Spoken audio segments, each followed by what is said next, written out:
मला जर हिंदी भाषा बोलता येत असेल आणि याच हिंदी भाषेमध्ये तुम्ही जर वर्क फ्रॉम होम जॉब शोधत असाल तर आजची जॉब वॅकन्सी फक्त तुमच्यासाठी आहे. अगदी बरोबर ऐकलत तुम्ही. वी लोकलाइज या कंपनीतर्फे ही जी वॅकन्सी आहे ती निघाली आहे. पूर्ण जॉब वॅकन्सी व्हिडिओमध्ये मी एक्सप्लेन करणार आहे, त्यामुळे व्हिडिओ पूर्ण बघा. आणि तुम्ही जर आपल्या चॅनलवर नवीन असाल तर प्लीज चॅनल सबस्क्राईब करा. आता वी लोकलाइज ही जी कंपनी आहे ना ती ट्रान्सलेशन आणि लोकलायझेशन प्रोजेक्ट्सवर काम करते. ही vacancy completely work from home आहे. कोणतेही चार्जेस यामध्ये नाही आहेत आणि तुमचा रोल असणार आहे हिंदीमध्ये ट्रान्सलेट करण्याचा.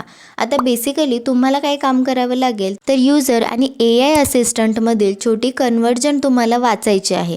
AIचा आन्सर योग्य आहे का, त्याचा टोन कसा आहे हे तुम्हाला चेक करायचं आहे. कुठे मिसमॅच आहे का किंवा काही चुकीचं आहे का हे तुम्हाला चेक करायचं आहे आणि प्रॉपर लेबल्स तुम्हाला याला द्यायचे आहेत. अगदी सिंपल आणि अंडरस्टँडिंग हे वर्क तुमचं असणार आहे. एलिजिबिलिटी किंवा रिक्वायरमेंट्सबद्दल बोलायचं झालं तर तुम्हाला हिंदीवर चांगली कमांड असायला हवी. बेसिक इंग्लिश कम्युनिकेशन तुम्हाला यायला हवं, म्हणजे रीडिंग रायटिंग ह्या स्किल्स तुमच्याकडे असायला हव्यात. आता टीचिंग, मेंटरिंग, काउन्सिलिंग किंवा कस्टमर सपोर्ट असं बॅकग्राऊंड असेल तर प्लस पॉईंट असणार आहे. क्वालिफिकेशनबद्दल स्पेसिफिकली इथे मेन्शन केलेलं नाही, बट तुम्ही जर ग्रॅज्युएट किंवा 12th पास असाल तर इथे नक्कीच अप्लाय करू शकता. सो ही जी वॅकन्सी आहे ती वी लोकलाइज कंपनीने डायरेक्टली लिंक्डइनच्या ऑफिशियल पेजवर टाकली आहे. सो जर तुम्हाला यामध्ये अप्लाय करायचं असेल तर अप्लाय नाव ऑप्शनवर क्लिक करायचं आहे आणि डिस्क्रिप्शनमध्ये मी या जॉबची लिंक शेअर करत आहे, तेथून देखील तुम्ही अप्लाय करू शकता.